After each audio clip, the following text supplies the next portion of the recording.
How we all doing? Let's get everyone else in here too.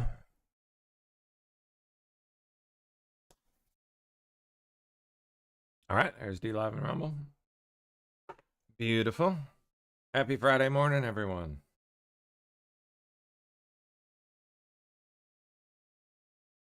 Okay, so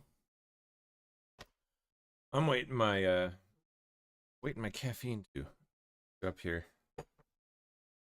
I need it. But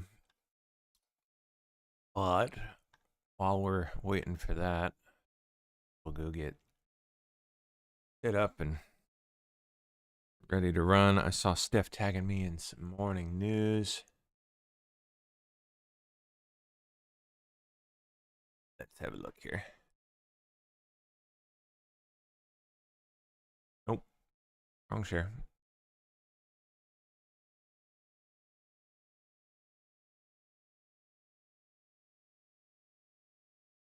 Good. All right, cool. Here we go.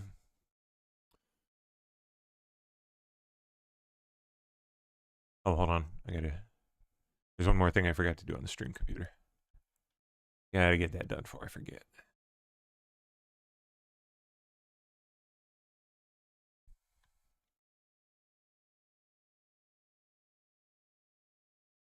I'm on now.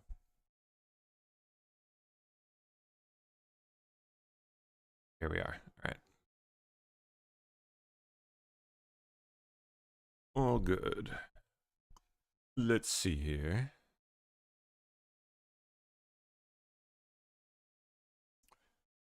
See if I tagged anything last night. Oh yeah, well, this happened like right as I was leaving you guys yesterday. President Trump apparently pardoned Tina Peters, which I don't quite understand how that works because he can't pardon her. And this is not going to get her out. I saw some theorizing that I think it's in this post here that this may be a move to attempt to open up an avenue for the feds to basically say she's like a witness in a federal case against, what was it? Who said this? Peter Tickton, who's representing Tina Peters and represented Trump in the past, I believe. Sent Trump an urgent letter stating Tina Peters is a critical witness against Dominion and its employees who operated in a legal operation and were supporting control by foreign actors to steal the 2020 election. Definitely interesting. That just happened a few days ago. And Trump's pardoned her. Let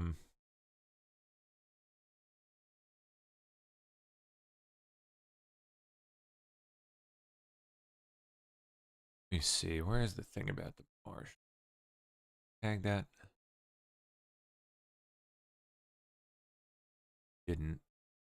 But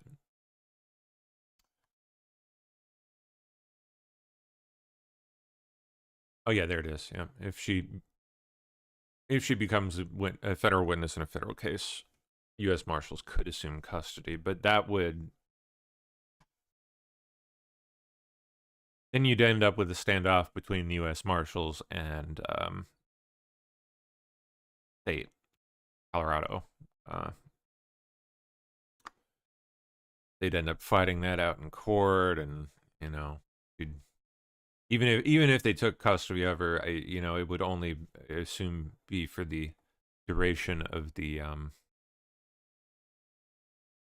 whatever hypothetical case this is, which again we don't even know if it exists. So let's hope it does. It'd be nice. Yeah, she'd end up after the case finished, she'd end up just going back to Colorado, presumably, at least until things play out there too.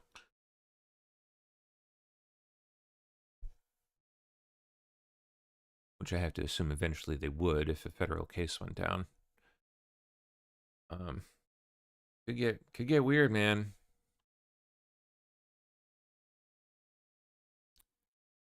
me see what the mainstream media is saying on this one. Curious what kind of lines they're putting out there.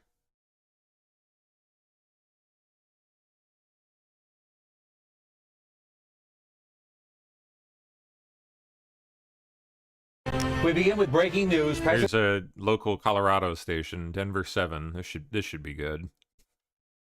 We begin with breaking news. President Trump says he is granting a full pardon to convicted former Mesa County Clerk Tina Peters. However, the president does not have the authority to do so. Peters is serving 9 years in prison on state charges. She was convicted of granting unauthorized access to voting systems while driving false claims about rigged voting machines in the 2020 election.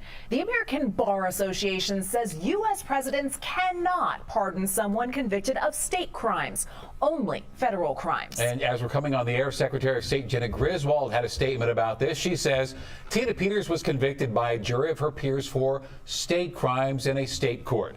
Trump, she says, has no constitutional authority to pardon her. His assault on our is not just on our democracy, Griswold says, but on states' rights and the American Constitution.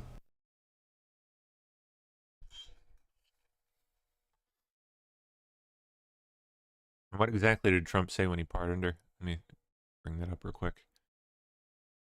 For years, Democrats ignored violent and vicious crime of all shapes, sizes, colors, and types. Violent criminals who should have been locked up were allowed to attack again. Democrats were also far too happy to let in the worst from the worst countries so they could rip off American taxpayers. Democrats only think there is one crime, not voting for them. Instead of protecting Americans and their tax dollars, Democrats chose instead to prosecute anyone they can find that wanted safe and secure elections.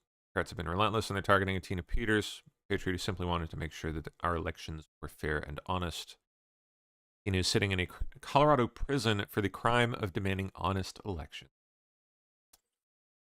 Today, I am granting Tina a full pardon for her attempts to expose voter fraud in the rigged 2020 presidential election. Not much in the way of explanation or anything regarding strategy behind whatever this is.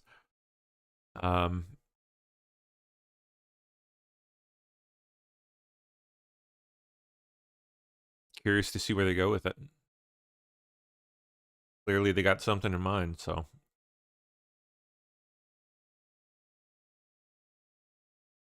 Okay, onto the main pile now. Doobie-doobie-doot-doot. Well, any more? Maybe like a national. Do we have any national news coverage of this? Gotta be. That in and of itself is interesting. If not. Yeah. Wow. What? It's all locals.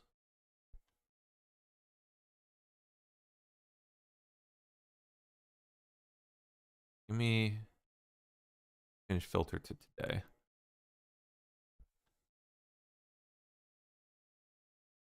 Yeah, it's all Colorado local stations.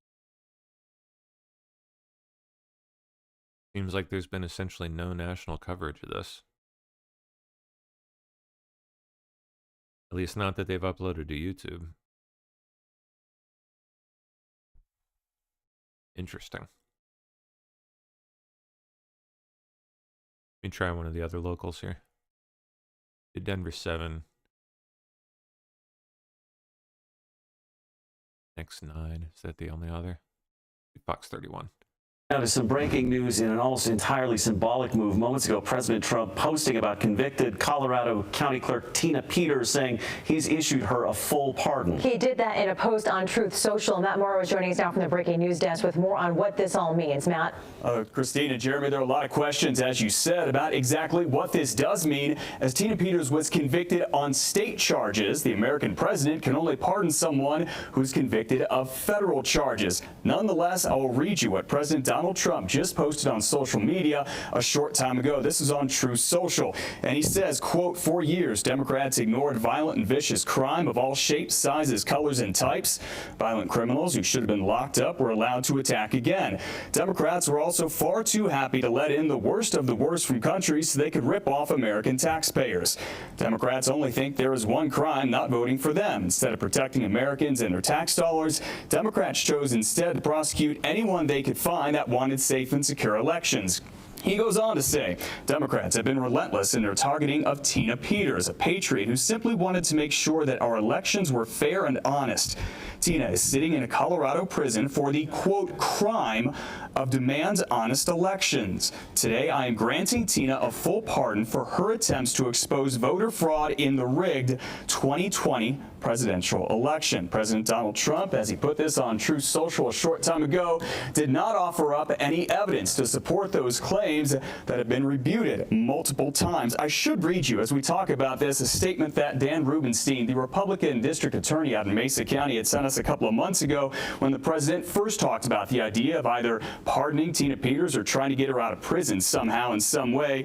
Dan Rubenstein says, quote, "Ms. Peters was convicted for multiple crimes that harmed her local community and the citizens to which she was elected to serve. She was prosecuted under the authority of an office led by an elected Republican official with the help and support of an office led by an elected Democratic official. Put simply, Ms. Peters is in prison today due to the crimes she committed that put Mesa's election systems at risk and violated the public's trust, and for no other reason."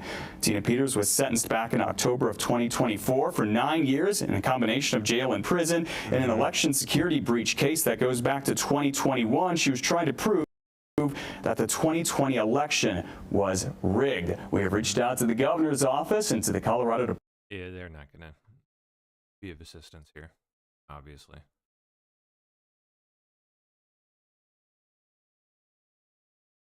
Well, interesting move. Guess we'll see where it goes. If anywhere, it may in fact just, as he said, be symbolic and may, at best, just intended to drive attention at the issue. It may just be that, but could be more. I don't know.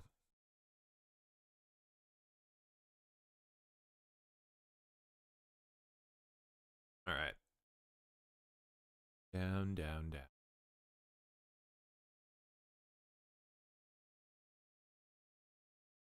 There we are. So today, Trump's scheduled participating in a swearing-in ceremony for the CEO, the U.S. International Development Finance Corporation, and chairman of Exim Bank. Okay. And then 3 p.m., participating in a bill signing. All right, let's CNN blabbing about. Well, Illinois is already Indiana, one of the most, if not the most, gerrymandered state in the nation. So, look, if this winds up being a wash, we'll have to play the hands we're dealt here. But make no mistake, gerrymandering is a Democratic skill set. Absolutely. Republicans are still pikers when it comes to this. But I got to tell you, what you Look at the looks on their faces. Idiots. heard tonight is what they're going to do. They're ruthless. Democrats have shut down the government. They've told the military to stop following orders. They're trying to redraw maps.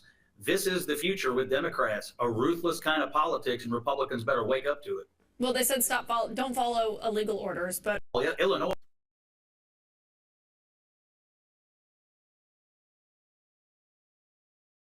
Is the power demand for AI data centers impacting the electrical bills of everyday Americans? Secretary Doug Burgum claims this is false.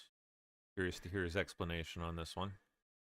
On that theory that data centers are jacking up rates on everyday Americans. False. 100% false. Why? Well, let's just take a look at the data. If you want to talk about data centers, the highest electric prices in this country are places like Hawaii and Maine. And there's no data center activity going there. Data centers, it's the first time in history we've been able to take a kilowatt of electricity and convert it into intelligence. I mean, this is the miracle of AI. We can actually manufacture intelligence. Do you think someone who's going to spend $10 billion building an AI factory is going to put it in a place that has high electric prices today? Of course not. So there's the massive amount of capital expenditure that's going, and this is historic. It's the size of like when we were building out the railroads in the 1800s. That's the size of infrastructure that's going into AI, which we need because we're in an AI arms race with China. But those dollars are not flowing to states with high electric prices. President Trump's energy policies, which have been adopted and deployed by red states over the last decade, have low electric prices. And states that were following, the green dream, willing to pay a green premium, which President Trump appropriately calls the green new scam, which is that it was a promise that you're going to have lower prices and it was going to be somehow, better for the planet. Turns out it's worse for the planet, worse for the environment, and it drives up your electric prices. Okay, interesting.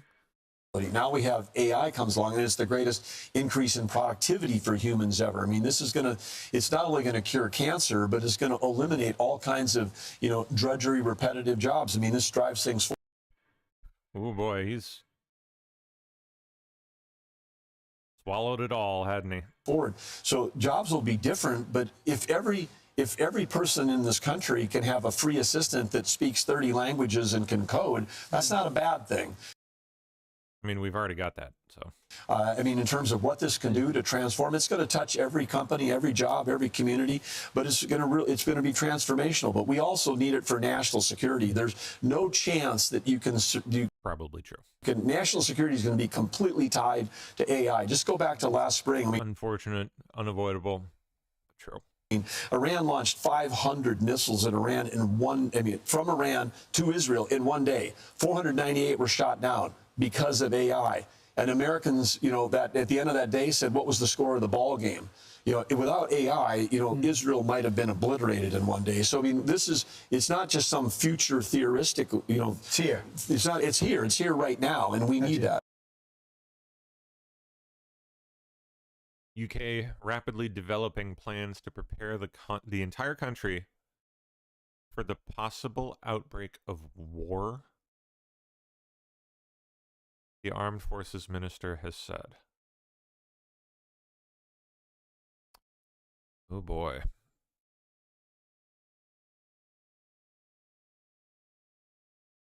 Minneapolis apartment manager opens the door for ICE. Somali tenant's immediate response, "I will kill you."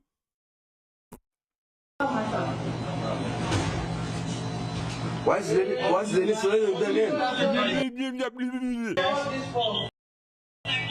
Why? Unbelievable. This is a private property.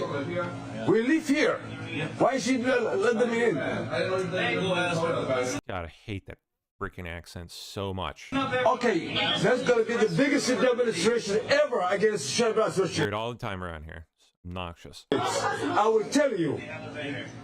I'm standing here waiting, doing a pee-pee dance. So Sherman Associates are doing this to us after 30 years of living here.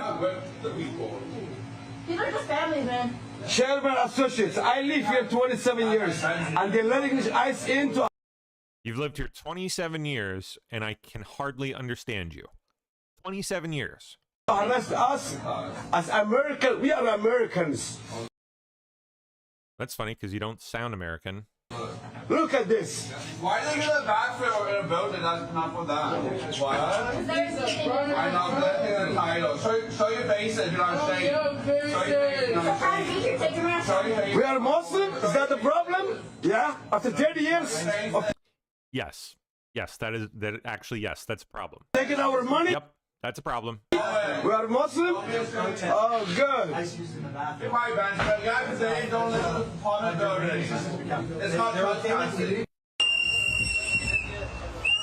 Oh, now they're blowing their rape whistles.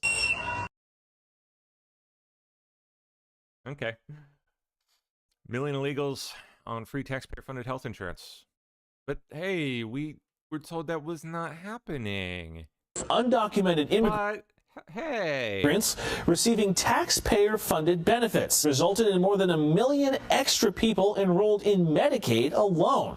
California's Medicaid system in crisis, with Governor Gavin Newsom recently asking for not one, but 2 emergency loans totaling more than $6 billion to try to plug holes in the budget, after far more undocumented migrants enrolled in Medi-Cal than anticipated. In the current year, to cover undocumented individuals in Medi-Cal, we're spending $9.5 billion total funds. The state of California has taken tens of millions of dollars from the federal government, providing free health insurance for illegal immigrants in California.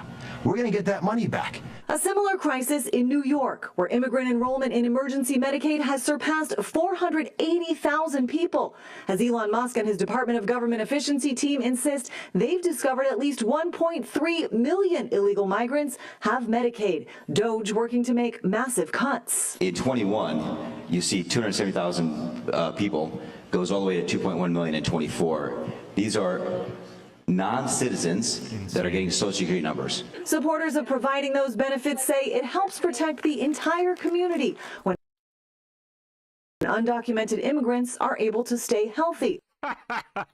Governor Newsom and others showing no sign of changing course. No chance of rolling back any of the immigrant health care. That's not on my docket.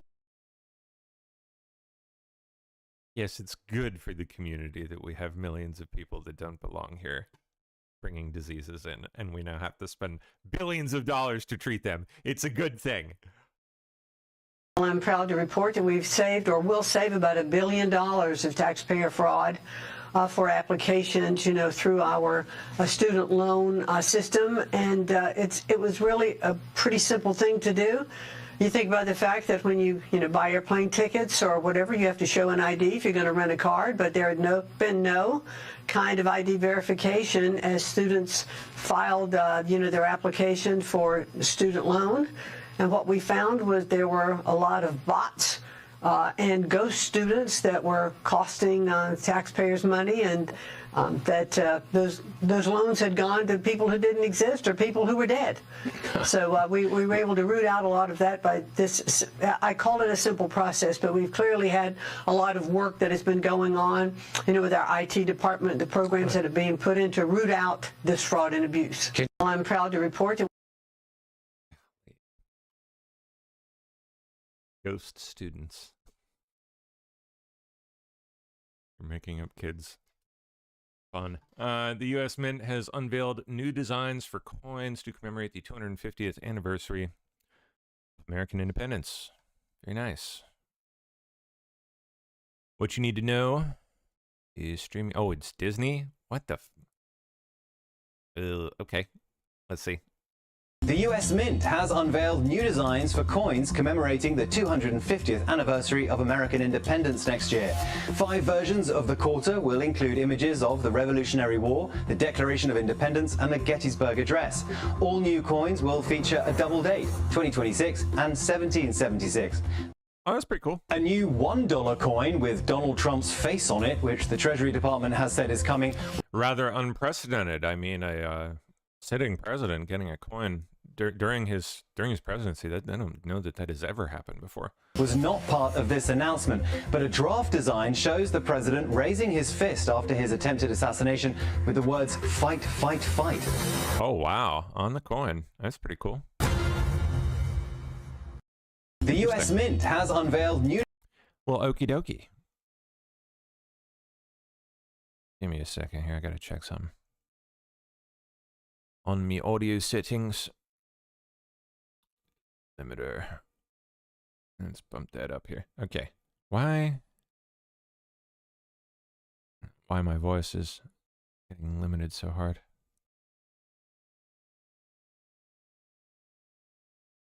All right. Well, we'll try that. Cool. Yeah, it looks better. All right. Let's keep going. Former Trump Deputy National Security Advisor KT McFarland calls President Trump's Venezuela strategy brilliant. Ooh.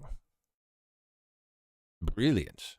What happens next in Venezuela? It's so brilliant. Okay, so what Trump is doing is seizing the tankers, and there's plenty of international precedent for seizing sanctioned boats. Yep. So we've had the sanctions, nobody's enforced them. Trump's enforcing them. If you look at the numbers, Venezuela makes maybe $200 million a week on selling oil that it's not allowed to sell. It also has expenses of about $200 million a week that pay for the military and everything else and everything else. It only has a reserve fund of about $1 billion. So if Trump takes away that $200 million a week... I need to oil my freaking chair. This is just a... Sorry. Venezuela it pretty soon runs out of money. I mean, really soon runs out of money. And that's the money that Maduro uses to pay the military, to pay off all the bad guys, to keep himself in power. So that's why when Trump says, oh, I think Maduro's days are numbered, I think he's counting off the days until Maduro runs out of money. Well, he can't stay. I mean, if Maduro is still in power, say 6 months down the road, that's a defeat for the United States and a defeat for Trump. Can't have that. No, and I think what Trump's trying to do is not just with Maduro, but his entire South American policy.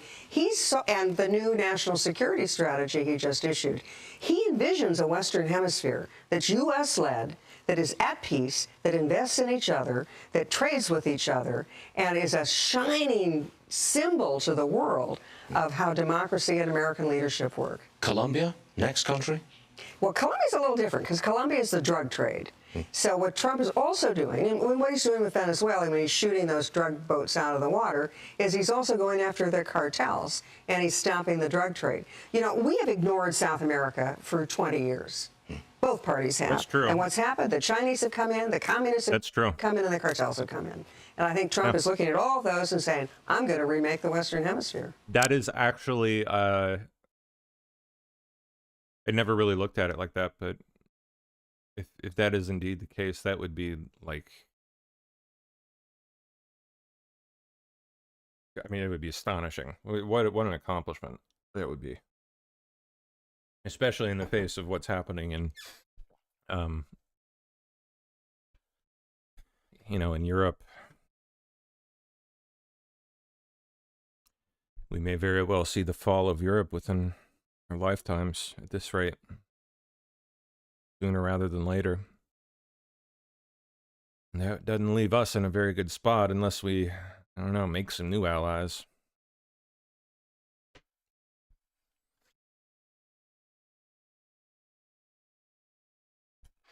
And South America is the way to go, I have to say, just looking at a world map. Obviously makes the most geographical sense to clean things up there. If this half of the world here is falling, well, only one thing you can really do.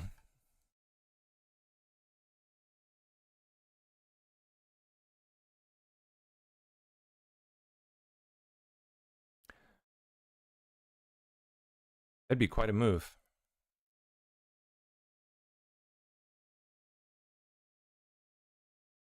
That's not the kind of thing that's going to happen in the span of 4 years, though. That is going to be a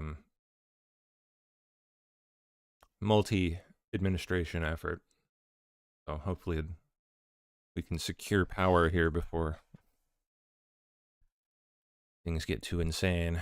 American students are being taught Santa Claus is a gay black man. Oh, nice. Students in Chapel Hill, North Carolina are being taught that Santa Claus is a gay black man married to a white dude. The storybook being presented to 2nd and 3rd graders. Mrs. Claus is now a white dude. Students in Chapel Hill, North Carolina are being taught that Santa Claus is a gay black man married to a white dude. It's a storybook. Santa's husband. Presented to 2nd and 3rd graders called Santa's Husband. Lord only knows what they're doing to the elves. You already know what they're doing to the elves. Truth, that's not made up. That's from Newsmax. I mean, the elves are getting diddled. Everyone knows it. Former U.S. Army Special Forces Jim Hansen says Venezuelan dictator Maduro is plotting to leave. Well, I think what we're seeing I think that's probably likely. is the first instance of the Trump corollary to the Monroe Doctrine, which said that, don't mess around in our backyard, was the old school version, big powers, global powers. And now President Trump has said, don't run bad operations with your global buddies in our backyard, or else. He added the FAFO part to that. And they're feeling it now. And I think this is going to continue. And the goal is not a land war in Venezuela. That's not even close to it.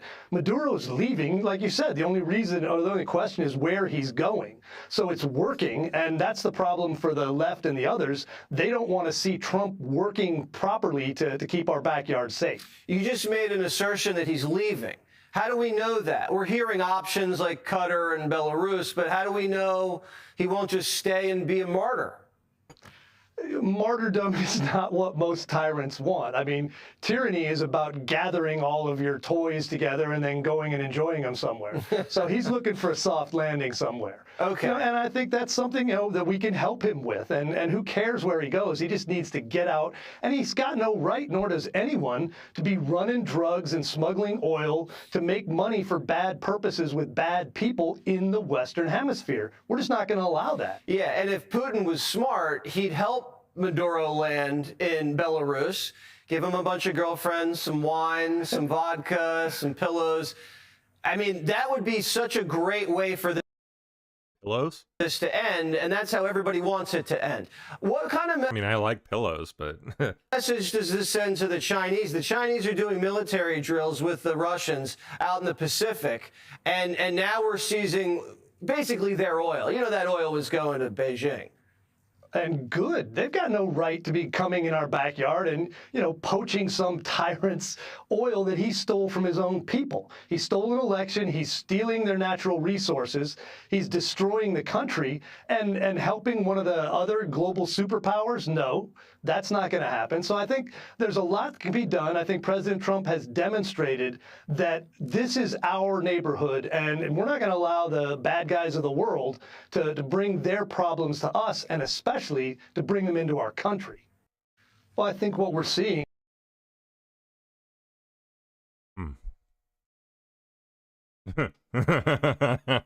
That's funny. Congressman Dan Crenshaw threatens to sue Sean Ryan. What did Sean Ryan do? I want to address something directly with all of you who've supported this show and made it what it is today. On December 9th, 2025, I received a legal demand letter from lawyers representing Congressman Dan Crenshaw. They are threatening to sue me for defamation because of comments I made on my podcast about a message that he sent me.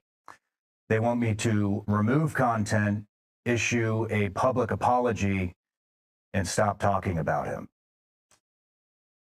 I'm not going to do any of that.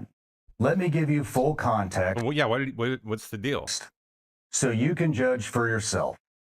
What I originally said a while back, I commented on my show about Congressman Crenshaw throwing an extremely expensive party and the fact that he seems to have become quite wealthy during his time in Congress. Seems to be a bit of a heavy drinker, too. I raised questions about how a congressman making $174,000 a year can afford that kind of a lifestyle. These are legitimate questions. And to be honest, I didn't even mention Dan Crenshaw's name in that initial conversation. I just brought up the fact that he was having Steve Aoki, a major DJ, spin at his party. And then, it is insane. Fast forward a couple years and they got Steve Aoki DJing their 40th birthday party. How does that happen? I don't have firsthand experience in this. I have often questioned the same thing. These are legitimate questions. Multiple news outlets have reported on concerns about congressional insider trading and members of Congress, including Congressman Crenshaw, actively trading stocks while having access to non-public information that affects those very stocks. I'm not the only person asking these questions, but apparently I'm the one that got under Dan's skin. After I made those comments, Congressman Crenshaw sent me an Instagram message. I'm going to publish the actual screenshot so you can see for yourself. right here. Here's what it says. Hey, Sean, you have the ability to contact your fellow team guy if you've got a problem with me or have questions about how I'm getting rich. Some of my boys at 6 told me about your indirect swipe at me. From the comment you made, it sounds like you have some beliefs. Some of my boys at 6, what, SEAL Team 6? You loser. That are based on trendy narratives instead of facts. Now, let me be clear about what I saw when I read that message. A sitting United States congressman who happens to be a former Navy SEAL sent me a message saying, my boys at 6 told me about my criticism of him. My boys at 6. That means SEAL Team 6. Yep. Development Group, the most elite special operations unit in the United States military and arguably the world. When I received that message, in the context of me criticizing him, I interpreted it as threatening. Maybe I was wrong. Maybe he just meant that some guys he used to work with told him about my comments and he wanted to have a friendly chat. But that's not how it read to me, and I said so on my podcast. Now, here's a clip of Congressman Dan Crenshaw literally saying if he ever meets Tucker Carlson, he will fucking kill him. Have you ever met Tucker?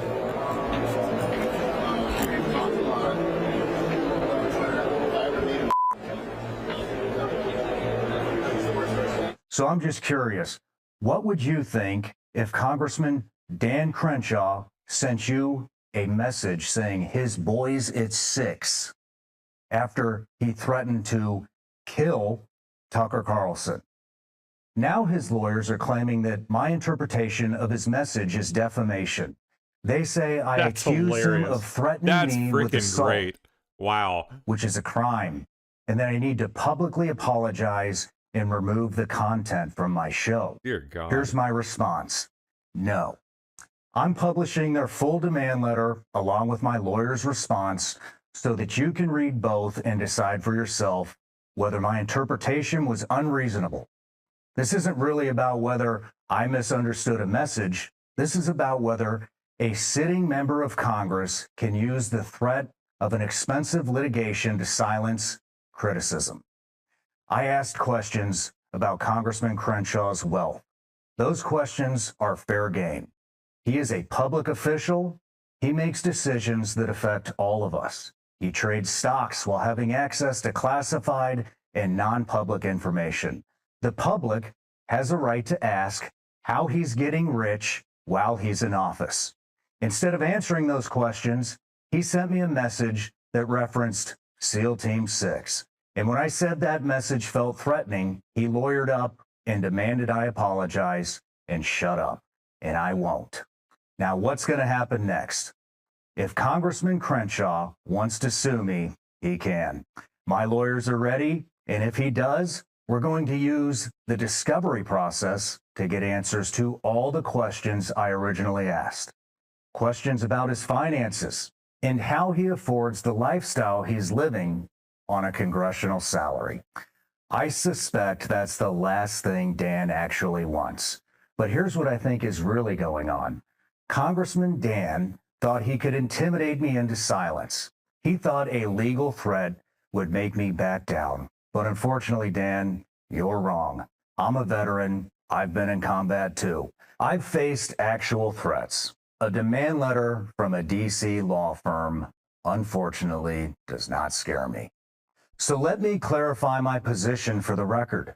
Congressman Crenshaw sent me a message that said, my boys at 6 told me about my criticism of him. I interpreted that as threatening. Maybe he didn't intend it that way. Maybe he's just really bad at communication.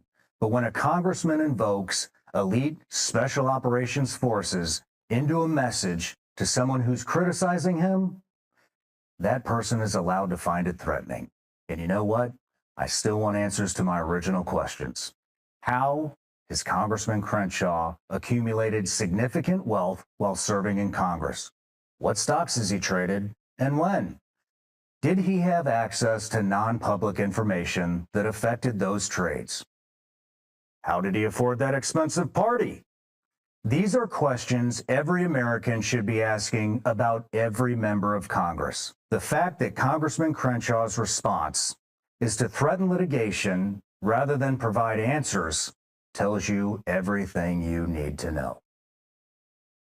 To my audience, I'm publishing everything. The original message, the demand letter, my lawyer's response, because I believe in transparency. You've made this show what it is. You deserve to see all the facts and make your own judgment. If you think I misinterpreted the message, that's fine. Reasonable people can disagree, but I don't think my interpretation was unreasonable. And I'm certainly not going to apologize for asking legitimate questions about a public official's finances. To Congressman Crenshaw, sir, if you want to clarify what you meant by "my boy's at 6, you're welcome to do so. If you want to answer your questions about your wealth accumulation and your stock trading, I'll give you airtime to do it. He won't. But if you think you're going to silence me with legal threats, you've badly miscalculated. I'm not going anywhere, and neither are the questions. Thank you, Dan. I'm sure we'll talk soon. Drew Crenshaw. Oh, well, here you go. Here's the footage of him drunk off his ass, DJing in his congressional office surrounded by half-drunk booze bottles.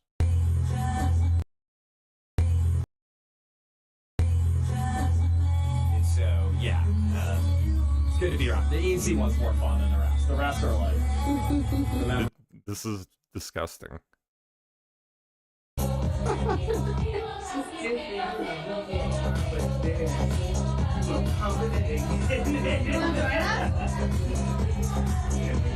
Okay. This looks fun.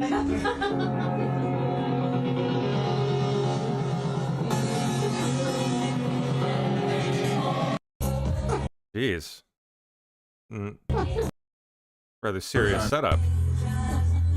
So, yeah, it's good to be around. The EC one's more... Got the subwoofer tube. He's had a little turntable. Loser. Lindsay Halligan has filed an appearance on behalf of the Trump DOJ in a lawsuit filed by Comey whisperer Dan Richman to prevent DOJ from using evidence seized years ago related to Comey's leaks of classified info in the Arctic Haze inquiry.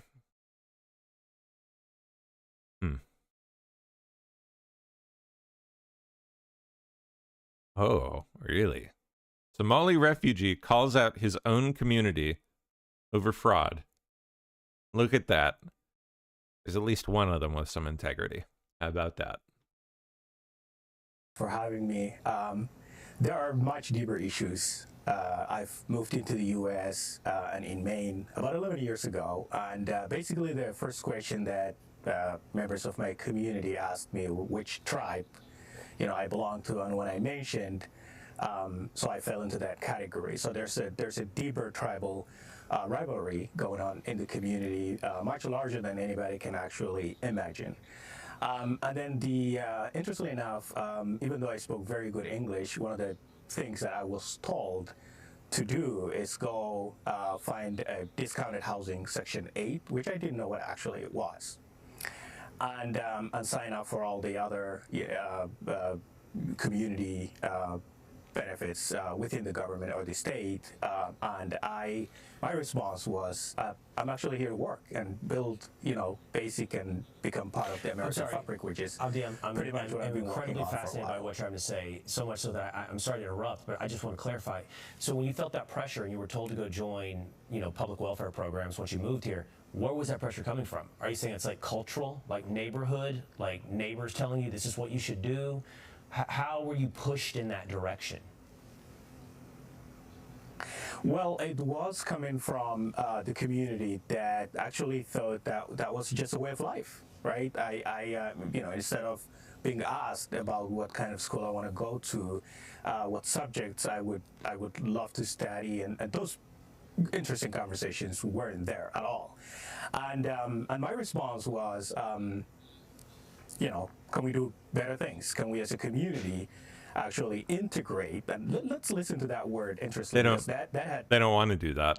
Got me a huge backlash. This is many years ago that many people thought, no, let's not talk about integration.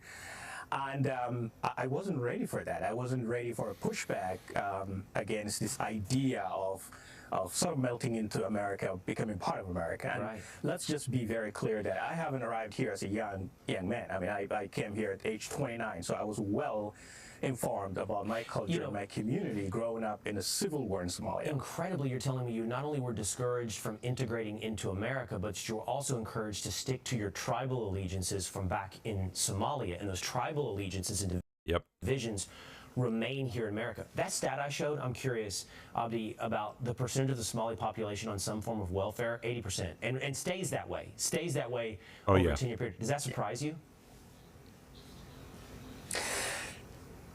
In some ways, it does not. Let me give you one example here. When I was in Somalia, a huge part of the population in Somalia, we're talking about 20 million people in Somalia, a huge number of that depended on $100 that family members in the U.S. sent back home. Oh my God, that is sick. It's not a lot of work to. So not only, of course, are we providing for all of these people that are already in our country, that money is also providing for actual Somalians in Somalia. Rebuild a country or get to work or, just basically building things. So this whole idea of receiving things the easy way has unfortunately actually evolved and became part of our way of life. Yep. They got it down to a system. Oh, and thank you, by the way, right on cue, 8826. Saw your super chat roll in a few minutes ago while we were playing that. They sent $20. It was very, very nice of you. Thank you. Appreciate that. And you are very welcome. It's my pleasure to be here. All right. White House names President Trump America's most pro-gamer president. Video game developers can level up with the R&D tax credit. What? Minecraft Trump? That's fantastic. That's hilarious. Oh, man.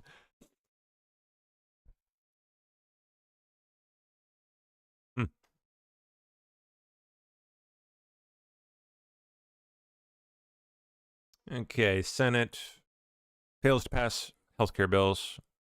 House set to consider a separate measure. Can they get it through, though? That I don't know.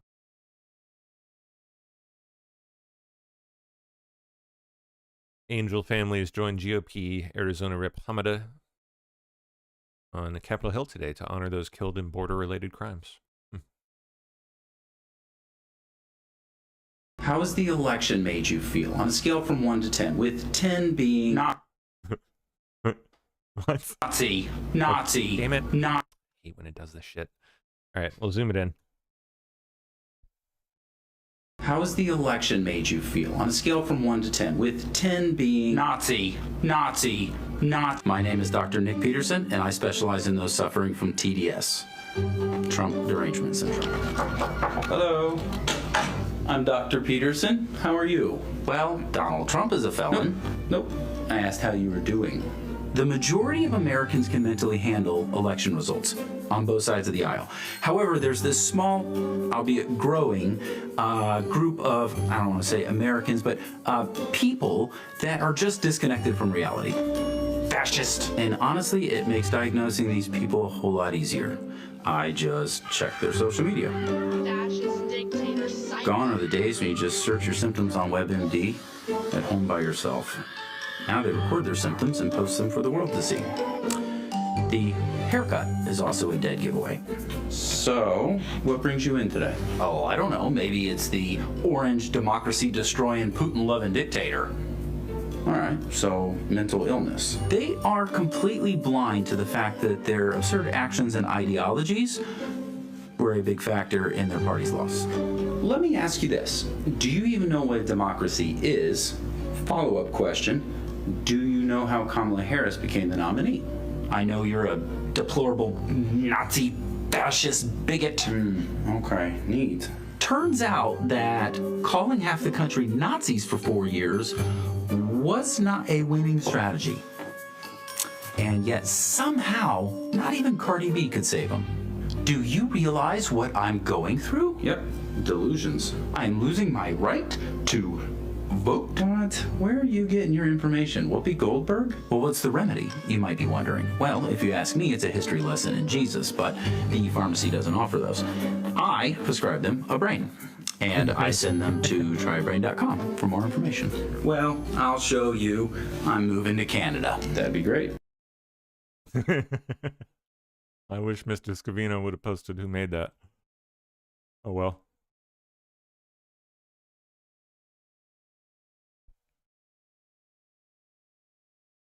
Vast majority of the record number of congressional lawmakers not seeking re-election next year will collect annual benefits that cost taxpayers some $38 million per year to pay out.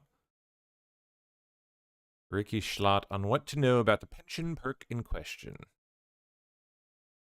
Marjorie Taylor Greene's retirement from Congress is calling congressional pensions that cost taxpayers $38 million a year into question. So how much does she get? Because she wasn't in there for very long.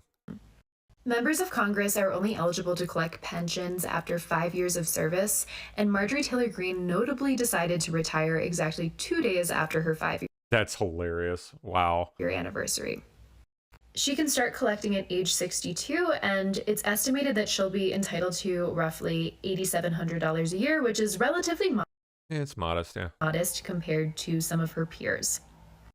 Compare that to Nancy Pelosi, who after 40 years of service should be entitled to roughly $107,000 a year.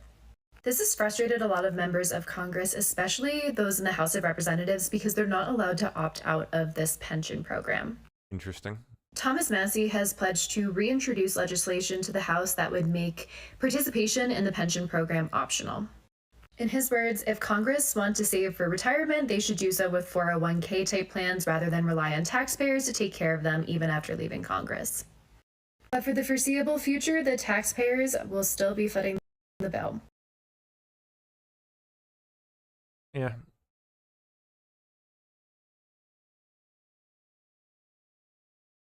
I mean, yeah.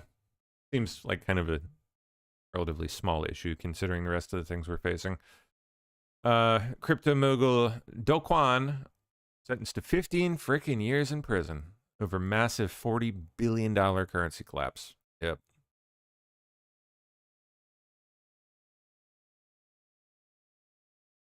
U.S. District Judge Paul A. Engelmeyer, who handed down the sentence, sharply rebuked Kwon for repeatedly lying to everyday investors who trusted him with their life savings. Oopsie. Boo-boo. Oh, yeah, it was Terra USD and Luna. That's right. That whole affair. Bellevue, Washington residents started their own community watch at local grocery stores because drug addicts and homeless people are robbing everything. Me and my buddy, we saw people here, stealing, and the cops in Bellevue trespassed one of my buddy because they call him vigilante. He was trying to stop a thief, right? Yeah. Mm-hmm. That's messed up. And then here, now it's getting bad because people are stealing like crazy. It's every night people are pushing out carts full of shit and then push it down in Trump and Jackson. Really? Yeah. And because they take the bus. Yeah, we follow them.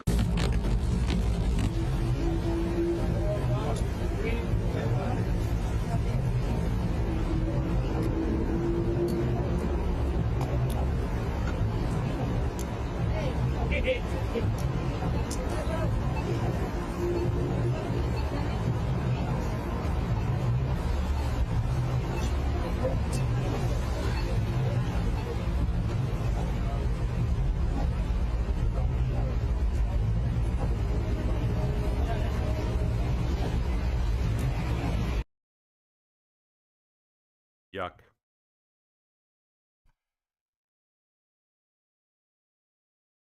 Wow.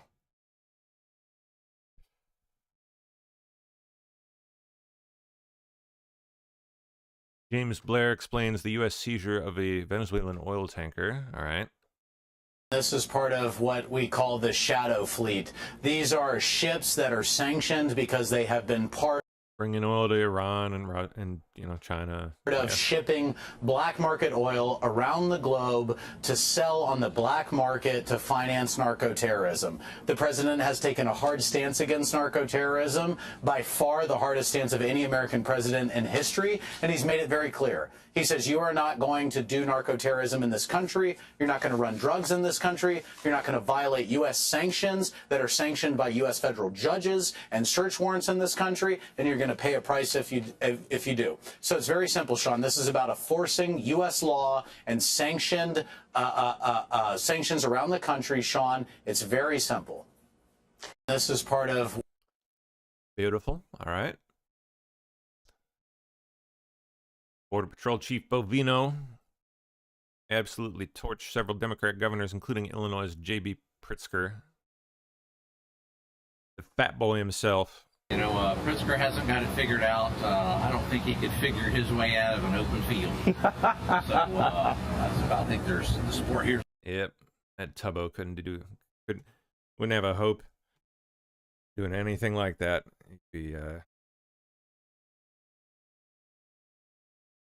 be actually kind of a funny sight. I think there's the sport here is unprecedented, though. Yeah, it seems like more and more people are willing to actually speak out in favor of the Border Patrol actions and stuff, because you look at what just happened out there in North Carolina. Again, on the light rail, out there, another murder by an illegal. That individual should never have been there. Yeah. And you guys were trying to take people like him out just a few weeks ago. Exactly. And we did. We took a lot of those folks out. And they still are. I mean, we're still there, still in Chicago, still in L.A. But the governor won't work with you. Governor Steen in North Carolina will not. The governor here, Landry, second to none. Yeah. Total support. You can see the Louisiana State Police right there. And that allows these gentlemen to get their work done. Yep. Without having protesters and violence following in every step of the way. So it allows us to take people like this off the street. So we're really happy about that. First time ever. Nick, this is the first time we're a week and 2 days into this. Not one physical assault, not one vehicle ramming, no violence against Border Patrol. And it's because of Landry, Kenner Police Department, Chief Connolly, Louisiana State Police. So we're really happy about that. We just want to get our job done, do the Title 8 mission, and get them out of here. Yeah, and it's sad that it's got to be that way, where you have J.B. Pritzker, like up there in Illinois, that would, rather you guys be assaulted. How many vehicle rammings were happening up there? I mean, I lost count of them. Count. Yeah. We all lost count. But, yeah, it's great. Pritzker hasn't got it figured out. I don't think he could figure his way out of an open field. So that's about what Pritzker's got. But maybe he ought to... Here, piggy. Come down here and take a look at how you conduct an operation without violence and without folks trying to stop the operation. They're not interested in that. It's all politics. No. New report shows the Somalis in the Minnesota fraud scandal sent money overseas to East Africa, China, and other countries. Of course they did. As we heard from an actual Somali. Yep, they are dumping our money back to Somalia. And elsewhere. Exactly. And this is such an insanely infuriating story to share with you tonight, Sean. We're talking about luxury cars, private villas, and overseas wire transfers. Just some of the discoveries found in dozens of files and photos belonging to those Minnesota fraudsters. As you point out, most of them of Somali descent, and that's even according to CBS News. Now, in their report, the crooks apparently blew through hundreds of millions of dollars in taxpayer funds in one of the biggest COVID-era fraud schemes. The files documenting spending sprees in which defendants, get this, took taxpayer money that was obviously meant to feed hungry kids during the pandemic, and instead they used it to buy fancy cars, property, jewelry. In some instances, they were on video popping champagnes at an opulent Maldives resort. In one text, a message said to one of the fraudsters, "You're going to be the richest 25-year-old, inshallah," which means vaccines, God willing. Now, the documents also feature exhibits from a recent federal trial, and they include confirmation of that Maldives stay, a lakefront property in Minnesota, bought again with your money, wire transfers to China. Keep in mind, okay, these people are literally retarded. Average IQ 68. If that. And they're getting all this money dumped into their laps. That's how you get quotes like that one mentioned about the 25-year-old. Crazy. Minnesota, bought again with your money, wire transfers to China and East Africa, first-class tickets to Amsterdam and Istanbul, a 2021 Porsche Macan, that's an SUV, and stacks, and I mean stacks of cash in text messages. I've seen the pictures. It's incredible. One set of defendants spent about $3 million in cash and then sent that money over to Kenya. Another group conspired to basically bilk the state out of $47 million, claiming to have served, millions of kids during the pandemic. They didn't distribute a single meal. Now, so far, federal prosecutors have convicted 61 people, Sean, and this probe is widening and the scandal continues. The investigations are ongoing, and I promise you, based on everything that we've seen thus far, there is yet more to come. Yep. Sickening.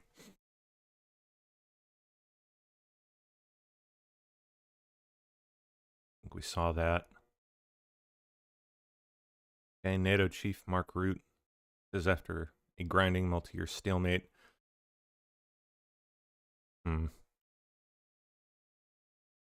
Russia will be next to start a conflict as big as World War I and II? What? Just imagine if Putin got his way. Ukraine under the boot of Russian occupation. His forces pressing against a longer border with NATO and a significantly increased risk of an armed attack against us. It would require a truly gargantuan shift in our deterrence and defense. NATO would have to substantially increase its military presence along the eastern flank. And allies would have to go much further and faster on defense spending and production. In such a scenario, we would long for the days when 3.5% of GDP on core defense was enough. We need to be ready. Because at the end of this first quarter of the 21st century, conflicts are no longer fought at arm's length. Conflict is at our door. Russia has brought war back to Europe. And we must be prepared for the scale of war our grandparents and great-grandparents endured. Imagine it. A conflict reaching every home, every workplace. Destruction, mass mobilization, millions displaced. Widespread suffering and extreme losses. It is a terrible thought. But if we deliver on our commitments, this is a tragedy we can prevent.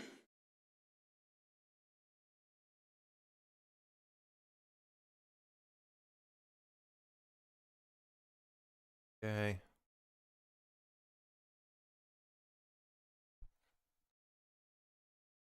Almost like they want it. War with Russia. I mean, $107 million in benefits will be given to illegal immigrants in Minnesota just this year. 107 million. That's nice. Immigrants in Minnesota in 2025 with Minnesota Care and access to Minnesota Care will be given $7,000 worth of benefits. That's right. Illegal immigrants are given $7,000 per person in the form of Minnesota Care benefits here in Minnesota, paid for by Minnesota taxpayers. And what we're seeing, and what this cost is to us, is that with over 17,000 people who have already enrolled for this program here in Minnesota, in fiscal year 2025 alone, that is going to equate to at least $107 million in this fiscal year right now.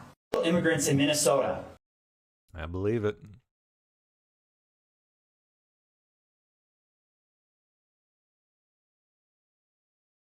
Russia threatens the European Union with retaliation if it attempts to use its hundreds of billions of euros for what? Use it for what? What? Kind of an incomplete statement. I don't know. Massachusetts Catholic Church displays nativity scene where Jesus, Mary, and Joseph have been deported.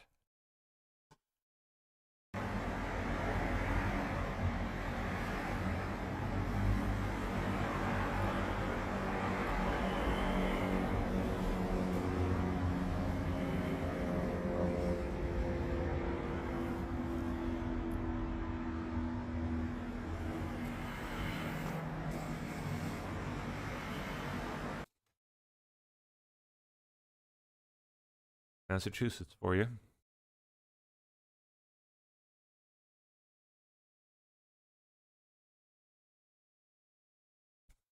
China wants a super embassy in the heart of London. Yeah, that's sounds like they just want they want a spy center in the heart of London. You know, critics fear it could be a hub for intel gathering. Abso-freaking-lutely. That's exactly what it is. You have to be an idiot to believe otherwise.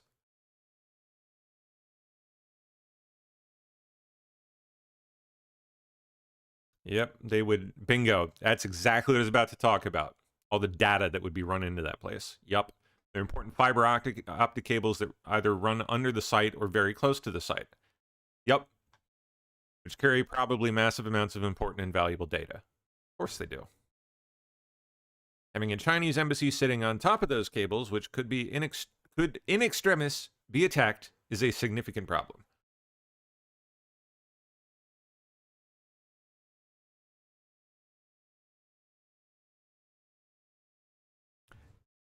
If the powers that be follow through with that, they're cooked. It'd be an insane move. National Counterterrorism Director Joe Kent is a stark warning. Trump admin identifies 18,000 known or suspected terrorists who illegally entered the U.S. under Biden, who are now currently roaming free in our country. Nice. NCTC has been crunching the numbers and going through the sheer volume of known and suspected terrorists that are in the country that came in under the Biden administration. So far, NCTC has identified around 18,000 known and suspected terrorists that the Biden administration let come into our country. These are individuals who, under normal circumstances, would never be allowed to enter our country because of their ties to jihadi groups like ISIS and al-Qaeda.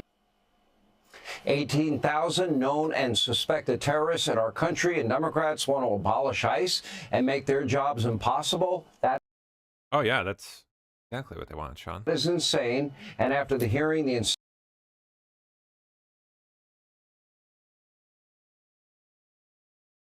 Reddit files a legal challenge to Australia's social media ban. Oh, yeah. They love being able to hook 'em young.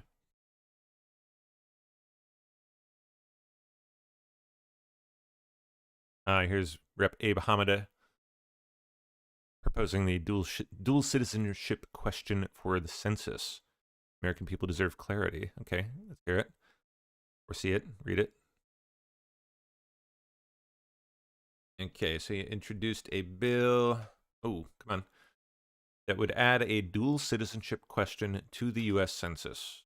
Census is conducted every 10 years, helps to reshape congressional districts across the country.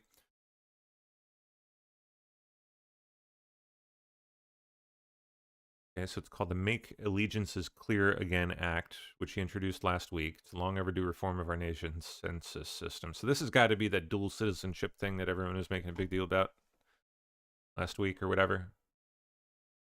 I had to tell people, it's unenforceable, man. I'm sorry to tell you. Sounds nice, but it's going to be down to this. Like, a checkbox on a census.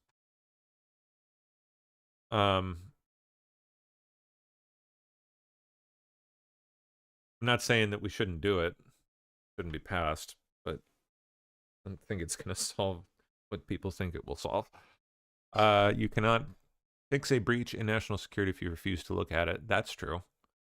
Very least will do that. The MACA Act ends what seems to be our willful ignorance and finally treats sovereignty as a serious question. Once we know the full scope of the problem, we can close loopholes that allow malign foreign actors to influence our domestic policy. Under current Department of State policy, U.S. citizens are not required to choose between American and a foreign country's citizenship. Americans can naturalize in other countries without risking loss of their American citizenship. But Hamadeh said other countries don't compare to America and that no other country should be competing for a U.S. citizen's loyalty. Yeah, true. The American people deserve clarity on divided allegiances, especially at a time when global threats are growing. We're simply asking for honesty. You can ask all you want, but people still lie, unfortunately. Citizenship is a covenant, not a travel convenience. We have Americans who pledge allegiance to the United States on Tuesday and vote in a foreign election on Wednesday. That is fundamentally incompatible with a sovereign republic. It is. Sadly, but the way things have gone, I don't know how you clean up the mess. Hope we can figure it out, though.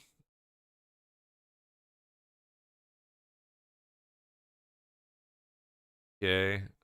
Oh, no, so this is separate from the other one. The U.S. Senator Bernie Moreno of Ohio went a step further by introducing the Exclusive Citizenship Act of 2025. Under this bill, U.S. citizens could not be citizens of another nation. Moreno, who's originally from Colombia, said becoming an American citizen at 18 was one of the greatest honors of his life. Added that being a U.S. citizen is an honor and a privilege. If you want to be an American, it's all or nothing. It's time to end dual citizenship. Good.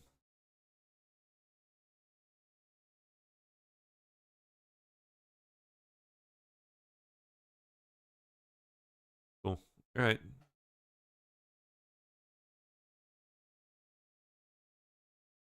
Let's see. Give me more. Dearborn, Michigan businessman Sam Hussein going viral after spending $10,000 on a 40-foot Christmas tree. City officials failed to secure one in time for the holiday. Wow.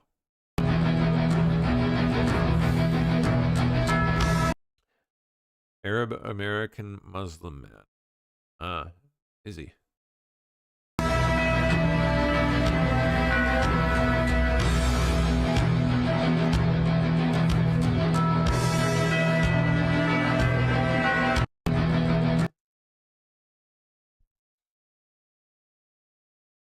Looks relatively assimilated, this one. Senior Democrats are livid that Rep. Al Green brought up another President Trump impeachment and failed in a 237 to 140 vote. Feels like people are using impeachment as a campaign tactic. Of course. 47 Democrats voted present, including Hakeem, Whip Clark, and Chair Aguilar. They said impeachment should be a sacred tool. Al Green, on the other hand, is a complete retard. They're bad enough, but he is another tier. China is using surveillance technology, much of it originating in the U.S., to cement its power at home and vastly amplify it abroad. Story of retired Chinese official Li Chunlang, who now lives in Texas, shows how Beijing uses such tech overseas. Are they spying on him? Wow. On a Korean resort island, recuperating from cancer when he got an urgent call. Don't return to China, a friend warned. You're now a fugitive. Days later, a stranger snapped a photo of him in a cafe. Terrified South Korea would send him back, Lee flew to the U.S. on a tourist visa and applied for asylum. But even there, in New York, in California, deep in the Texas desert, the Chinese government continued to hunt him down with the help of surveillance tech. Creepy. What did they use? Communications were monitored, his assets were seized, his movements followed in police databases. Like, U.S. police? Which police? More than 40 friends and relatives were identified and detained even by tracking down their cab drivers through facial recognition software. What the fuck? 3 former associates died in detention. And for months, shadowy men Lee believed to be Chinese operatives stalked them across continents, interviews, and documents seen by the AP show. What did this guy do for China? They just say retired Chinese official, but what kind of official? Seems like they're really, really bent on getting their hands on him. If they're taking in, how many people was it again? 40 people? 3 of whom died in custody? That is bonkers. Tracking down cab drivers.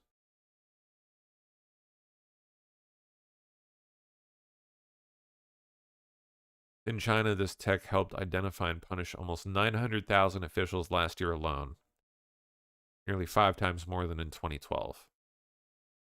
Beijing says it's cracking down on corruption. The critics charge that such tech is used in China and elsewhere to stifle dissent. Yep, of course. And exact retribution on perceived enemies. That is wild. Well, I want to get to other stuff, but I'm going to drop the link to this one.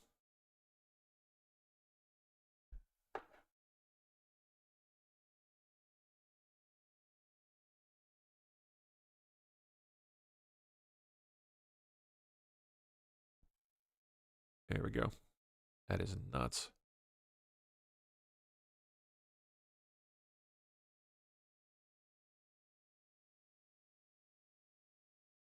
Actually, that kind of sounds like it'd make a good movie.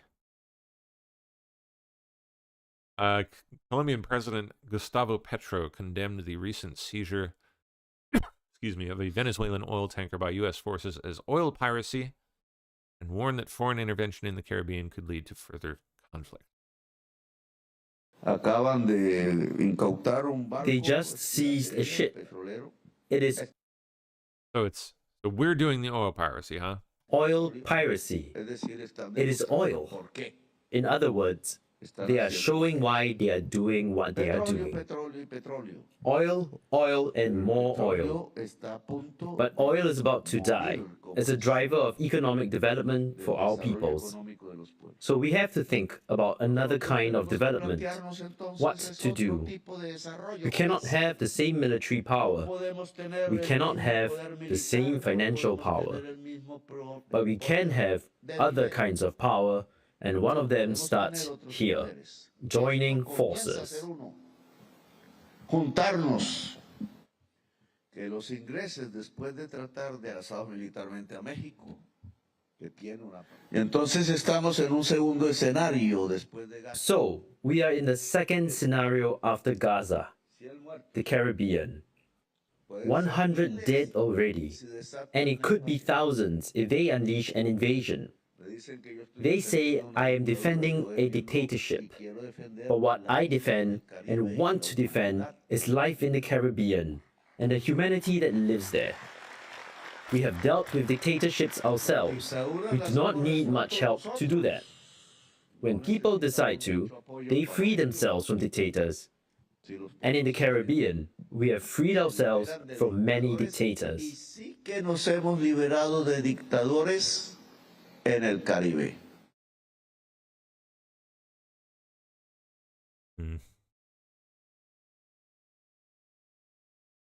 Oh, wow. That sucks.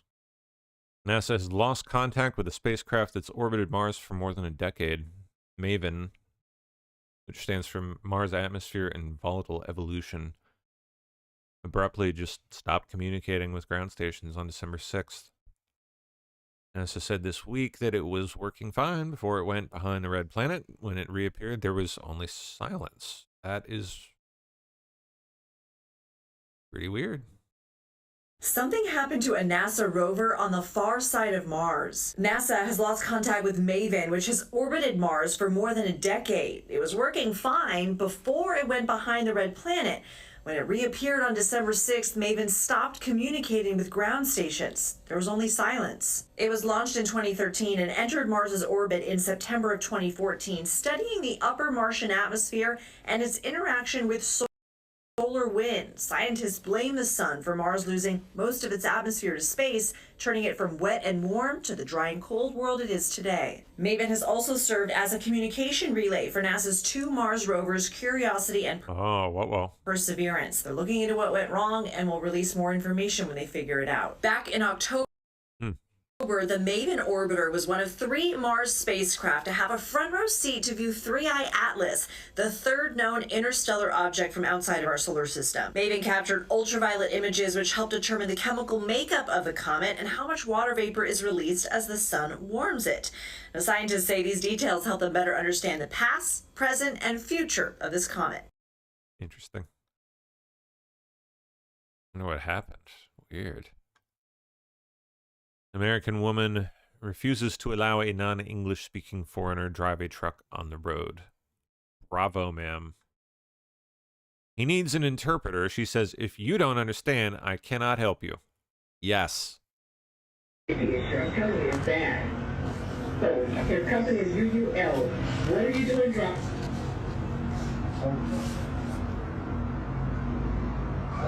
Driver, what are you doing?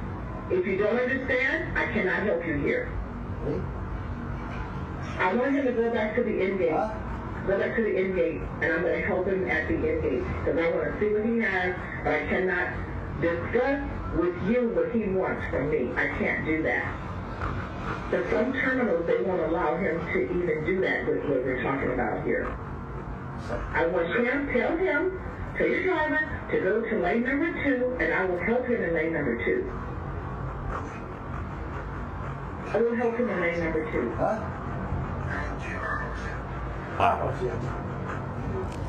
Doesn't even understand that. Next driver, how can I help you? Pathetic. All right. States that fail to maintain accurate voter rolls not only do a disservice to their constituents, but are refusing to abide by federal law. Oh, yeah. It is a little disappointing, the number of red state secretaries of state who've called my boss, called the White House, tried to go over my head, and asked that they not have to provide this information. You got to ask yourself why, Rob. I mean, it seems to me like the obvious reason is they haven't done their work and they don't want everyone to see that. A lot of these red state officials can be kind of squishy and maybe aren't as committed to election integrity as others. But regardless, they're all going to have to comply. I just got word from Georgia's Brad Raffensperger today that he's not going to comply with this. Of course he's not. Requirement. And so, you know, litigation is the next step there. And so Alaska has also said they're not going to comply. So oh, wow. We're going to march through and cover all of the 50 states. And so we've got, you showed some of the data there. You're going to see some more lawsuits coming in the immediate future, perhaps. It is crucial. They really got to get that worked out by next year. Okay, Muslim migrants in Minneapolis doxed the location of ICE agents and then protested where they're sleeping in the middle of the night at a hotel that they're staying at. That's wow.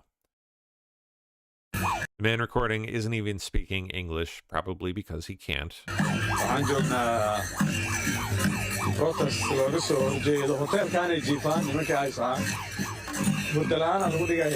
This is a hotel they are staying at.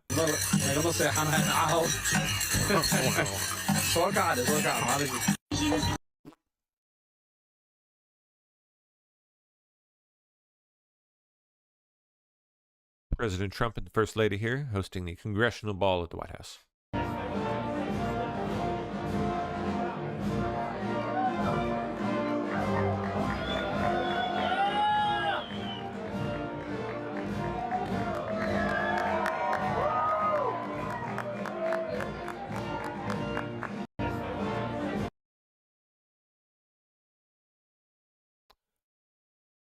What on earth are we looking at here? Crowd at Redneck Christmas Parade weighs in on second Trump term. Okay. I like the economy. I love the gas. We have some of the cheapest gas right now with the gas prices coming down lower. It should transfer over to food prices. Hey, man, go back to that. Hold up. Whoa. Damn. That's crazy. Quite good. It should transfer over to food prices and other items eventually. And I'm loving it. Since Trump's been in, the gas is going down, everything's getting better, and he's deporting all these criminals that come over from other countries. I think it's great. I think he ought to run again. I like the economy. I love the gas. Didn't they mean third Trump term? Tulsi Gabbard unleashes on Democratic Rep. Benny Thompson, calling the DC National Guard attack an accident. That's right, that idiot. Brian, it is absolutely infuriating. This is someone who is a very, very senior leader in Congress, who for a long time has led the Homeland Security Committee. Yeah, and he's a literal moron. In Congress. And the fact, it's actually scary. That he cannot and refuses to directly identify this attack for what it was, a terrorist attack on our own soil against our National Guard men and women in this case, who are putting their lives on the line. Their direct mission was to keep the American people safe right here on our streets in Washington, D.C. This exchange really points to the egregious and long-standing problem, Brian, that we've seen, which is leaders, some on both sides of the aisle, who refuse to identify this Islamist terrorist threat for exactly what it is, which is one of the reasons why we find ourselves in the position that we're in.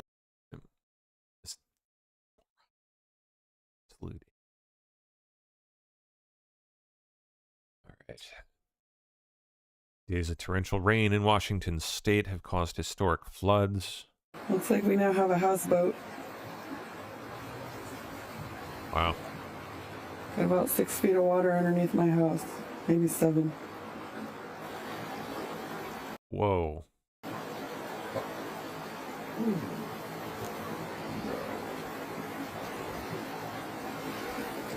Whoa. Looks like we now have a houseboat. That's nuts. Lucky that thing's even still standing. Army's boxing history makes a comeback with Fort Hood Fight Night. And it's a big hit. I bet it is. Love that kind of stuff. Why did they ever do away with that? We all know why. Rhetorical question. Now they're crying about dirty, ugly buildings. But now, President Trump wants to demolish this historic building and this one. President Trump wants to demolish this historic. Don't recognize it, so why should I give a shit? Building and this one. General Services Administration, really? And this one. And hold on. Wilbur J. Cohen Federal Building. Okay. I don't know anything about that one. I'll have to check it out. And this one. And this one. That looked like a piece of shit. This one. That's according to a historic preservationist raising alarms in a new court declaration, which the Trump administration denies. Mina Wright, a former senior official at the General Services Administration, says the White House is circumventing GSA, which oversees government property, to solicit bids to analyze and recommend for demolition 4 historic federal buildings in D.C. Many of these buildings feature architectural styles that don't fit the president's taste. Department of Housing and Urban Development. That's what that first one was. It definitely looks like it's fallen into very stark disrepair, like really bad. Tastes. Trump, Wright says, is personally involved in facilitating end runs around the agency's obligation to the buildings that are our national heritage, and who in the agency is going to tell him no? The Trump administration calls Wright's assertions impermissible and factually inaccurate. They say that the GSA is evaluating these buildings not for demolition, but for disposal, meaning to transfer ownership of them. The Weaver Building, home to Housing and Urban Development HQ, is on the National Register of Historic Places. But its exposed concrete style is an example of the brutalist architecture that was so popular in D.C. in the 60s that Trump dislikes. You might remember he signed an executive order earlier this year mandating that federal buildings embrace classical architecture. Yes. The Cohen Building is an example of Egyptian revival, evoking ancient Egyptian imagery and stripped classicism, symmetrical and unadorned architecture. Liberty Loan is the last remaining box-like tempo building that popped up in wartime to accommodate a growing federal workforce. Historian Michael Oslin warns it's an irreplaceable piece of Washington history. And the GSA Regional Office Building is another building with historical significance. There are New Deal-era murals and sculptures inside. Trump has really leaned into... That is definitely, that would be a loss. I mean, that Art Deco stuff is beautiful. I don't know. GSA Regional Office Building is another building with historical significance. There are New Deal-era murals and sculptures inside. Trump has really leaned into his background as a real estate developer during his second term, and we've seen him take steps to applying his style and taste to Washington, D.C. Paving over the Rose Garden, adorning the Oval Office, and launching that $300 million ballroom project. But these new Yeah, I don't know. I'm kind of torn on this. new plans, Wright says, present an untenable situation for the GSA's leaders trying to navigate the president's hands-on involvement. Like, some of these, I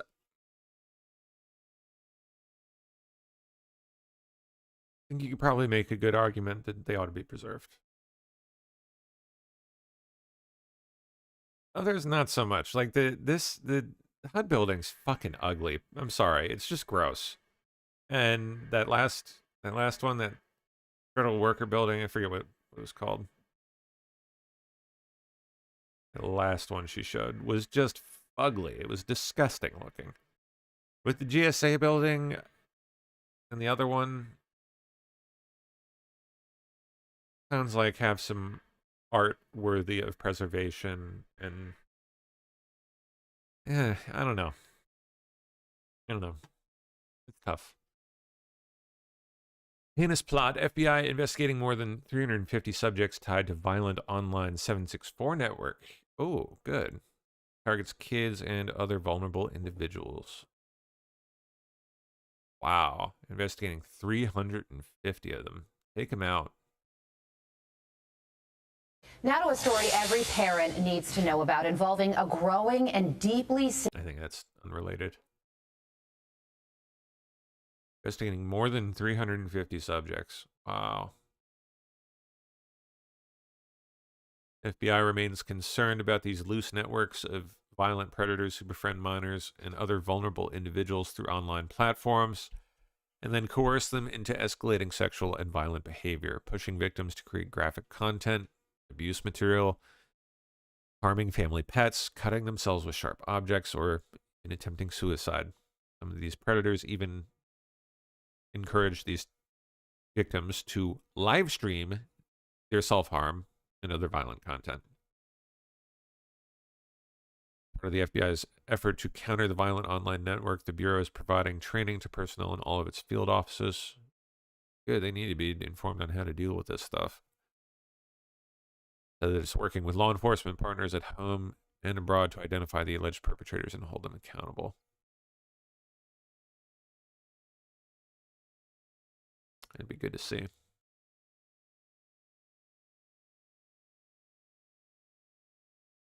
Publio said Trump's recent remarks about Europe were trying to break apart what needs to be a very important alliance between the U.S. and Europe. In an interview with Politico, President Trump criticized European leaders as weak, saying its nations were decaying.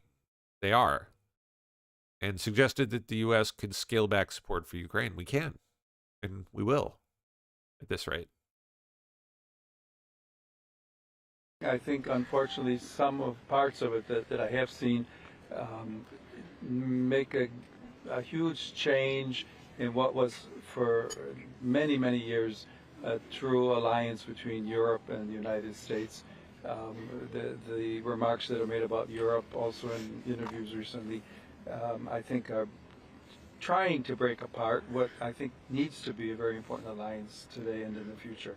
So it's a program that President Trump and his advisors put together.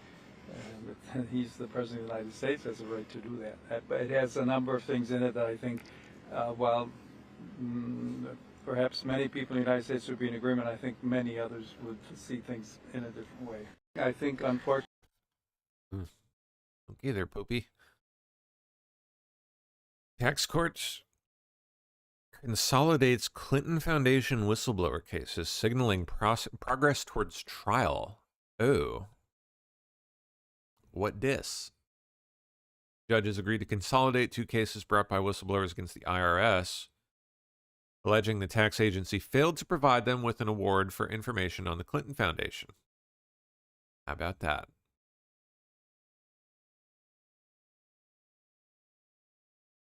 The decision, which was not opposed by the IRS, indicates that the trial is moving forward.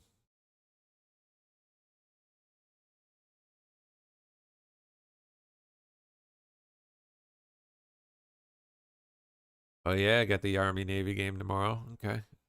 I have to imagine Trump's going to be attending. What does it take to be great? How do you achieve something bigger than yourself? What does it mean to be part of a team?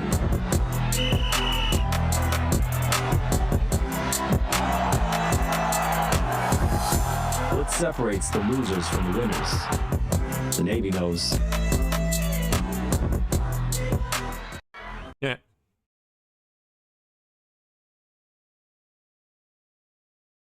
Okay, here's the armies. Oh,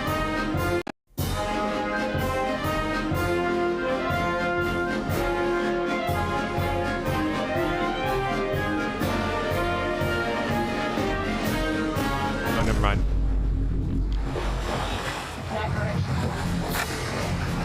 What is going on here? Okay, it is the Army. Pathetic. On game day, don't be like these guys. Go Army! Be Navy! That's great. I think they won. They won the commercial contest. Skydiver. Oh, I saw this. This was freaking crazy. Come on. Where's the video? Actions after a major malfunction in midair. CBS's Tom Hansen has the video showing the drama as it unfolded back in September.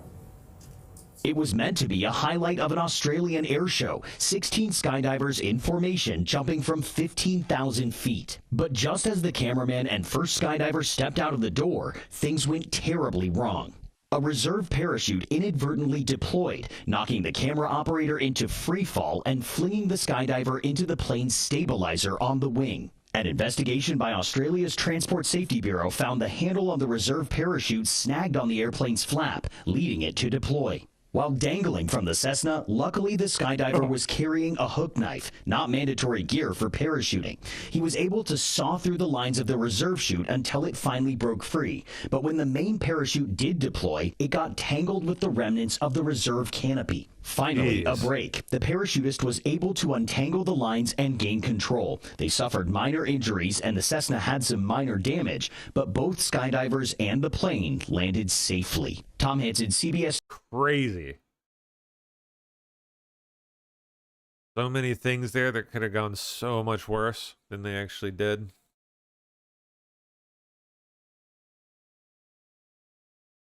Cool. Caught red-handed. Oh, Secretary Duffy. To reveal alarming findings from audit of commercial driver's licenses being given to illegal immigrants in New York. Today, I'll hold New York accountable for handing out trucking licenses illegally. Good. Transportation Secretary Sean Duffy is expected to announce the alarming findings from the department's audit of commercial driver's licenses to illegal immigrants in New York. This comes after a Chinese national allegedly caused a fatal crash in Tennessee. The secretary posting on X, this driver had a non-domiciled CDL from New York and couldn't speak English. This is exactly every freaking time. Why the president and I are fighting to keep dangerous foreign drivers off our roads. Transportation. Yep, President Trump signing legislation in the Oval Office at 3 p.m. Wonder what it'll be. See?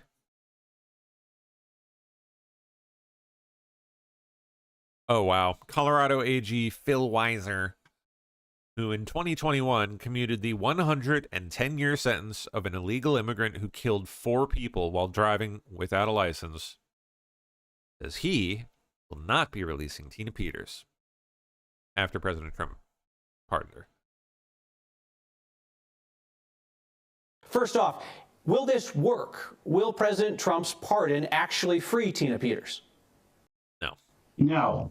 This is a lawless act. It's an act of intimidation. It has no basis in American law. Our system of government gives states authority to run their own criminal justice systems. As you noted, there was a trial. There was a conviction by a jury. There's an appeal to the state courts. All that is happening under the rule of law. This president doesn't respect the rule of law, but he doesn't have authority to undermine how we operate our judicial system here in Colorado. Yeah. First off, will this work? Will President... Well, we're not entirely sure what the end game is with this yet. We'll see what Trump's going for, I think, before too much longer. 4-star General Charlie Flynn, former U.S. Army Commander, Pacific, delivers a stark warning at the Indo-Pacific Conference in Washington, D.C., hosted by the Gold Institute for International Strategy. Yep, that Charlie Flynn. There's no one technology. Flynn, like the other General Flynn's brother.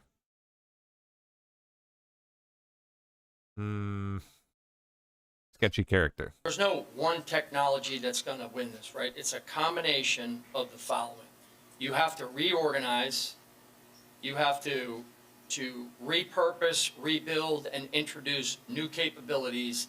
And then in the middle of that is you have to accelerate and introduce new technologies all the time. Those 3 give you new concepts. And what I'm saying is that should be scary and it should be stark. But they are not 10 feet tall.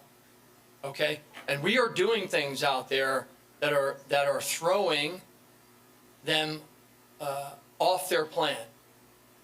So anytime that we can inject doubt, anytime that we can feed paranoia into a very small group of leaders, then we should be doing that militarily, we should be doing that economically, we should be doing that in the information space. I mean, I have an equation for deterrence. It's posture plus capability plus messaging plus will. We have to have the political will and the national will to confront this. We need to broadcast, message, and call out their insidious, irresponsible, and incremental behavior. We need to get into a different posture in the Indo-Pacific, and we need to introduce new capabilities, some of which I just talked about. If we don't do all, and that's just in the military sphere, but this hits everything from the organic industrial base to the defense industrial base. We can't build those things that we're talking about unless we actually own the supply chain end to end of the critical minerals to actually make the things that we need to have the instruments to counter what they're doing. My point here is that there is a lot of good going on, and they are not 10 feet tall. They've got a problem. I mean, hell, the last time that we did this properly was the Incheon lambing, and we had all kinds of problems, okay? That is a highly, highly complex operation to take a force and deliver it to an island 100 miles away, seize it, hold it, subjugate the people. It's not going to happen easily. But what I'm saying is that the Chinese Navy and the Chinese Air Force and this runs afoul of a lot of experts around here, they believe that the Navy is the center of gravity for the Chinese military. It is not. They have to deliver the Army. The Army has to mobilize, move, combat configure, combat load, and then cross the strait. That buys us all kinds of time if we're watching it. But we're not watching it because we don't pay attention in the Army because everybody thinks that the Navy is going to invade Taiwan. They're not. Last time I looked, the Navy and the Air Force can't invade Taiwan. You have to deliver an invasion force. So my point is, we need to get all of our tools in the game and counter what they're doing, and we can't back off. We have to call this out. So that's why it's capability, posture, messaging, and will. And we have to be focused, and we have to give purpose, and we have to get out there. We can't sit back and say, this will all go away. It won't go away. It's not going away. Yeah. Okay.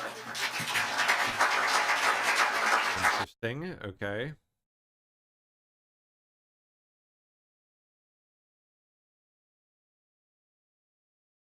The U.S. has seized a tanker with a history of illegal oil transfers and fake location data. The coast of Venezuela. Oh. Putin and Turkish President Erdogan holding talks in Ashgabat, Turkmenistan.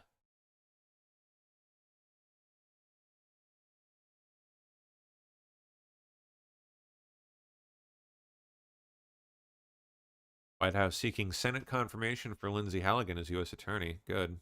Need to do that. School groups sue New York AG Letitia James over guidance on trans students. Island parents and school board members are suing New York Attorney General Letitia James. They say her threat to remove school board members if they refuse to follow state guidance on trans students is unconstitutional. The lawsuit says this, and it says a lot, but here's an excerpt. The Attorney General and Commissioner of Education, through the guidance letter, require school board members across New York to self-censor and shut down parent speech that advocates for their core values or for children's privacy, safety, and opportunity. Massapequa, once again, in the eye of the storm. The school board member, President Kerry Wachter, and Southeastern Legal Foundation President Kim Herman join us now. Kerry, welcome back. If you're not fighting for the Chiefs, you're fighting for the ability to speak. Kerry, tell me right now, what did you find problematic about that May letter and what it threatened to do to you and others? Right. Thank you. Good morning. Thank you for having us on again, Brian. Yeah, this letter that we got, I knew right away as soon as I got it what it was. They were losing the narrative on this story, on this issue about biological boys in girls' locker rooms, and so their solution was shut it down. Shut it down. Their favorite thing. All right. RFK's wife, Cheryl Hines, was not excited about her husband joining Trump. I think I was expecting somebody who didn't listen to other people, wouldn't be interested in other people. That's not who I met. I met somebody who was very interested in other people, really wanted to hear what somebody else had to say. I think that was very surprising to me. Did you call back to LA and say, hey, guys, she's actually cool? Good news, guys. I didn't even tell anybody at the time. And it was so stressful. There was stress for so many reasons at that time. Security, number one reason, right? I mean, this just happened with Donald Trump with Secret Service protection. Oh, yeah. And Bobby still didn't have Secret Service protection. And during that meeting, President Trump posted Bobby Kennedy should have Secret Service protection. This is ridiculous. And that day, Bobby got Secret Service protection. I mean, were the wheels already in motion? Perhaps. But the other thing so he ended up getting Secret Service protection. It was a presidential, an executive order, which was fine. Yeah, I remember all that. All right. First Lady Tuesday major new legislative initiative at the White House last night. Congressional ball. As the president said, our greatest triumph in my office, in the First Lady office in 2025 is Take a Down Act. I appreciate all of your support. I appreciate your bipartisan, overwhelmingly bipartisan support, and across the House and the Senate. Thank you, Mr. Speaker Johnson, and I hope you will be excited to support my new legislative initiative in 2026. Some of you already know about it because it's already in the works. Well, I just heard about that for the first time. The only thing I can tell you, I know one thing for sure, Mr. Speaker, it's going to be great. It's going to be great for children. Okay? I don't know what it is she's doing, but I know it's going to be great for children. That's cute. All right. What did she call it? The Take It Down Act? It was 'Cause I something missed like that that. I one. couldn't really make it out either. Yeah. Take it down. Not sure. Yeah, because I didn't even catch that in my feed. I'll find it. Yeah.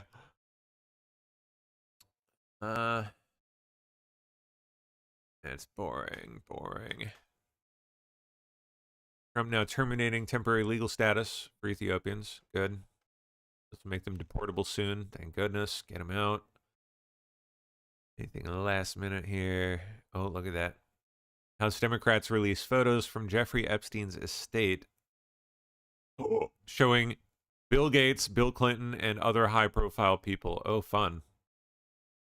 There's Epstein on set with that Woody Allen. I don't know who that is. Jeez. Well, I'm gonna be dipping through that after I get off here. Right. Got my shirt off. It's all you, brother. How you doing? Doing great. How's it going? It's going pretty good. Yeah, I shared those pictures a while ago. Those ain't Not new. fresh. Those old stuff. No. Doing that Well, shit again. old. I've seen it probably a month ago, so it ain't new. Wow. They're doing it again. Ridiculous. All right. Well, I'll let you get to me. They're going to screw with us the whole time. They got a lot to lose. You know? Yeah. So 100%. Yep. I mean, yeah, big time. I mean, their lives. Yeah. I mean, in some cases, they're all in, right? Yep. So, what are they going to do? You're going to go for it all. You're going to have to keep on going until you're done. Either way. Yes. So. Cool. Well, it's all you, man. You have a good show. Okay. You have a great day. Will do, bro. Thanks. Adios. Cool. Here we go. All right. Well, I'm hungry. I'm gonna go get some lunch. I'm not on tonight. That is going to be Mr. Constitution from 5 to 7. So tune in on D Live and Rumble throughout the rest of the day if you're listening in on YouTube. And I will see you next on Saturday afternoon, 1 to 3. All right. Bye-bye. Oh, hold on. There we go. Bye-bye. See ya.